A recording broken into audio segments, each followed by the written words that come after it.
দ্বিতীয় শ্রেণীর শিক্ষার্থী বন্ধুদের স্বাগত জানাচ্ছি। তোমাদের ফার্স্ট টার্মিনাল অ্যাসেসমেন্ট অর্থাৎ প্রথম প্রান্তিক মূল্যায়নের ইংরেজি প্রশ্ন নিয়ে হাজির হয়েছি। অনেক জায়গাতেই প্রশ্ন দিয়ে পরীক্ষা হবে, আবার অনেক জায়গায় হচ্ছে না। তো হোক বা না হোক, তোমাদের নিজস্ব মূল্যায়নের জন্য কিন্তু তোমাদের অ্যাসেসমেন্ট দরকার।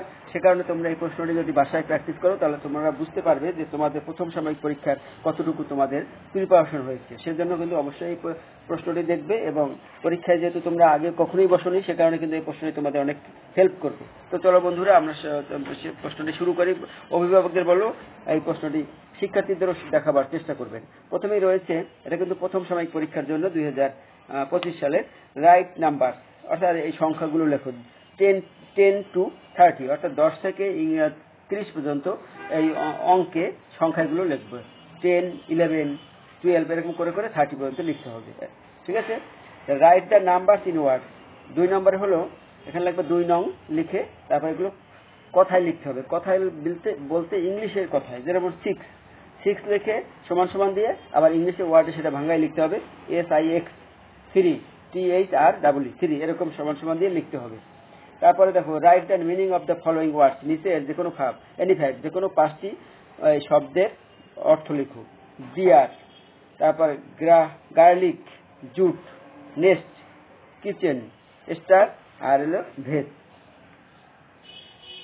এই ডিয়ার অর্থ হলো ভাল্লুক সম্ভবত, গার্লিক, জুট এগুলো জুট পাট, নেস্ট পাখির বাসা, কিচেন রান্নাঘর, তারপর স্টার তারা, ভেজ হলো ফুলের তোড়া।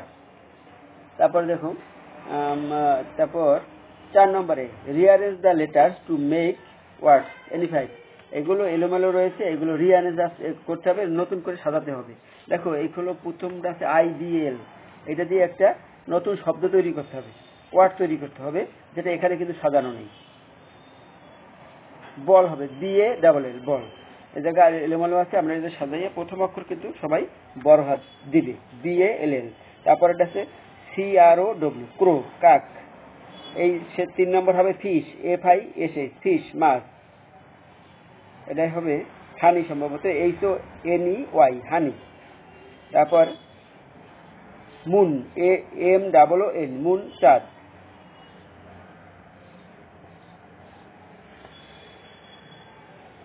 তারপরেরটাই হবে, বোঝা যাচ্ছে না ঠিক, KYS, কাইটস হতে পারে। আর পরেরটায়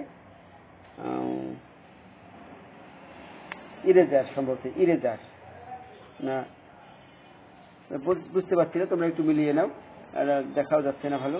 5 নম্বরে দেখো, write word with the following letter. এই এক একটা লেটার দিয়ে, এইখানে যে লেটারগুলো রয়েছে এগুলো দিয়ে রাইট ওয়ার্ড, এক একটা নতুন নতুন শব্দ তৈরি করো। যেমন ই দিয়ে এগ লেখা যায়, তারপরে জি আছে গোট লেখা যায়, এফ এ ফিশ হবে, এম এ মুন হবে, আমরা উপরে শিখেছি। কে দিয়ে কাইট হবে, এইচে হানি হবে, আর এতে 2 নম্বর আছে এতে অ্যাপেল হবে, অ্যান্ট হবে, যা লেখো। তারপর দেখো 6 নম্বরে অ্যান্সার দ্য ফলোইং কোশ্চেন। অর্থাৎ এখানে নিচের প্রশ্নগুলোর অ্যান্সার তৈরি করতে হবে, শব্দ তৈরি করতে হবে, প্রশ্ন লেখার দরকার নেই। এ নম্বর দিয়ে শুধু উত্তরটি লিখে দিবে।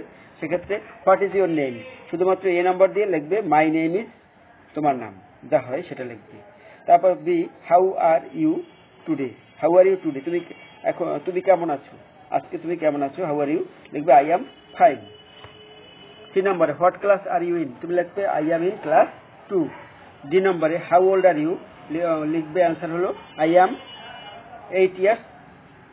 7 years old, I am 7 years old। তারপরে ই নম্বরে লেখো হোয়ার ডু ইউ লিভ, তুমি কোথায় বাস করো, আই লিভ ইন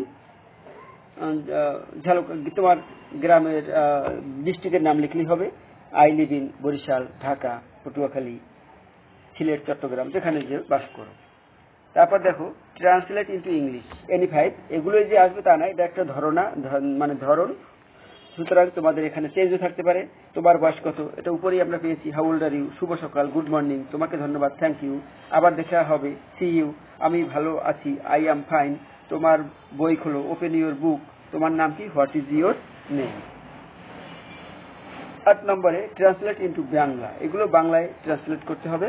এখানে দেখো হোয়ার ডু ইউ লিভ, তুমি কোথায় বাস করো, এটা হবে আই অ্যাম গুড, আমি ভালো আছি, টেক কেয়ার, সাবধানে থেকো, লুক অ্যাট দ্য পিকচার, ছবির দিকে তাকাও, গুড মর্নিং, শুভ সকাল, সি ইউর অ্যাগেন, আবার দেখা হবে, লিসেন অ্যান্ড সি, শোনো, দেখো, শোনো এবং লিসেন, শোনো এবং বলো।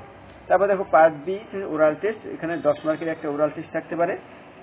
টেল the ran, bye bye and little sheet, অর্থাৎ এখানে একটা ছড়া আবৃত্তি করতে তোমাকে 10 মার্কের জন্য একটা মৌখিক পরীক্ষা নিতে পারে। তো এইভাবে তোমাদের ইংরেজি প্রশ্ন হতে পারে, তবে এই প্রশ্নই হবে তা না, এর চেয়ে সহজ হওয়ার সম্ভাবনাই বেশি, এটা একটু ডিফিকাল্টি রয়েছে।